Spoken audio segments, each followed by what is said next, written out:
Hoje vamos dar uma olhada mais de perto na situação das ações do Banco do Brasil, o BBAS3. Isso aí. Porque, com essa queda recente, tem muita gente se perguntando, será que o preço vai cair ainda mais? Tipo, bater 16, 17 reais? É a pergunta do momento para quem acompanha o banco, né? Exato. E a nossa análise aqui, ela se baseia em nossos estudos, alguns indicadores de mercado e informações que a própria empresa divulga. O objetivo é tentar entender o que está acontecendo e quais são as perspectivas, principalmente para quem foca em dividendos. Perfeito.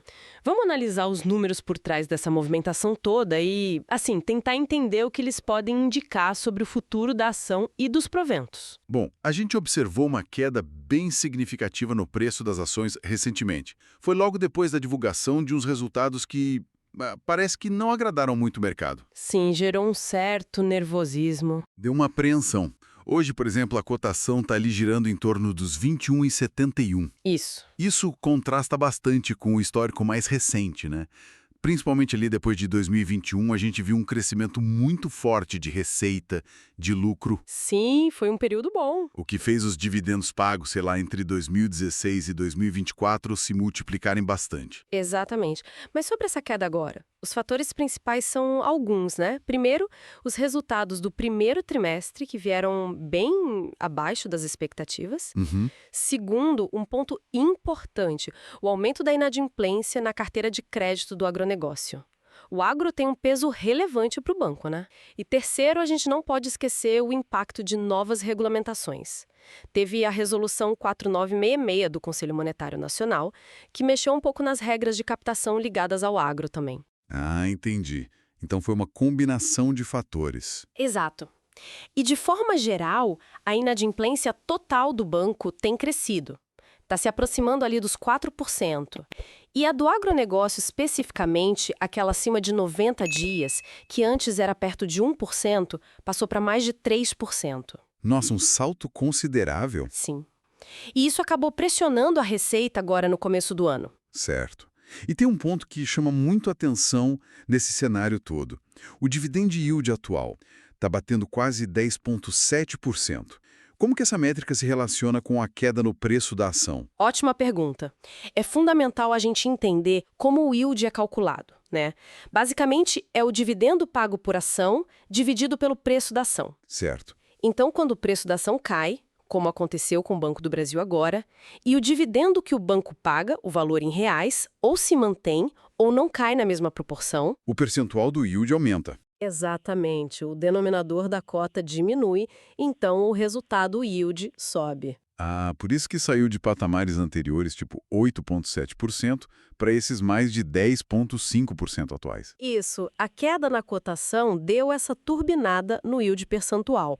E vale lembrar, o Banco do Brasil tem aquele fluxo de pagamentos distribuído, né? Geralmente são 8 pagamentos no ano. Sim, trimestralmente eles anunciam, né? Antecipações e complementares. Exato. E pensando no futuro agora, considerando esse lucro menor no começo do ano, como a gente poderia, sei lá, estimar os dividendos? No segundo semestre do ano passado, 2024, os pagamentos somaram mais ou menos R$ 1,30 por ação. Será que, sendo mais conservador por segundo semestre de 2025, poderíamos pensar em 0,90? É uma estimativa razoável, talvez um pouco pé no chão, dado o cenário. Ok, então, somando esses 90 centavos ao que já foi pago em 2025 até agora, que foi R$ 1,05, Uhum. a gente chegaria num total, para o ano, perto de R$ 1,95 por ação. O que isso significaria para a cotação, na sua visão? Bom, se o banco realmente pagar esses 1,95 em dividendos no ano e a gente pegar a cotação de hoje, 21,71, Certo? o yield projetado ficaria em torno de 9%. E olha que interessante, esse patamar de 9% é parecido com o que o mercado, de modo geral, considerava justo antes dessa queda mais forte. Ah, então a projeção mesmo conservadora ainda aponta para um yield robusto na cotação atual. Exato. Agora, vamos fazer o exercício que você mencionou no início. E se a cotação caísse para R$ 17? Sim. Com esses mesmos 1,95 de dividendo anual que a gente estimou, o yield daria um salto, iria para cerca de 11,5%. 11,5%. É um yield bem alto para uma empresa desse porte. Muito alto. Tende a atrair muitos compradores, gente buscando renda passiva. Isso cria uma espécie de colchão, sabe? Limita novas quedas muito expressivas no preço porque o ativo fica muito interessante pelo dividendo. Entendi. Funciona como um suporte. Isso. Portanto, com base nas informações que temos hoje e nessa projeção, uma queda lá para 16 ou 17 reais parece menos provável. Claro, isso só mudaria se viesse uma notícia muito ruim, uma revisão negativa bem significativa nas expectativas de lucro do banco. Mas, né, lembrando sempre, o mercado é dinâmico, tudo pode mudar. Perfeito. Faz todo sentido. Parece que o yield, tanto o atual quanto esse projetado, oferece sim um certo suporte ao preço. Mas, num cenário de incerteza como esse, como tomar uma decisão de investimento? Não é fácil, né? A chave, na nossa visão, é ter critérios muito claros e uma estratégia definida. Não dá para ficar só reagindo ao sobe e desce do preço no dia a dia. Hum, Nossos estudos indicam que, neste momento, o Banco do Brasil se enquadra bem em estratégias focadas em dividendos altos. A empresa tem apresentado uma média de yield superior a 10% nos últimos 3 anos. Isso, segundo algumas análises quantitativas, a coloca entre as boas pagadoras da Bolsa. ok. Então, pelos critérios de dividendo, ela ainda está atrativa. Sim, contudo, e isso é crucial, estratégias eficazes exigem acompanhamento constante. Se lá na frente os critérios deixarem de ser atendidos, sei lá, os dividendos caem muito, outros indicadores pioram. A estratégia indicaria a venda ou substituição do ativo. Exatamente. A estratégia te guia para sair também, não só para entrar.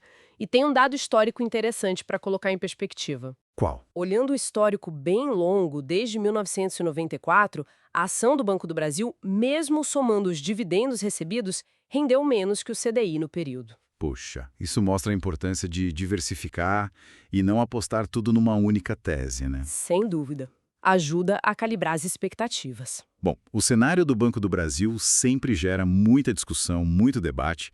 Considerando tudo isso que a gente conversou, essa projeção de dividendos, o yield, qual a expectativa de quem está nos ouvindo sobre os dividendos do banco para o restante do ano?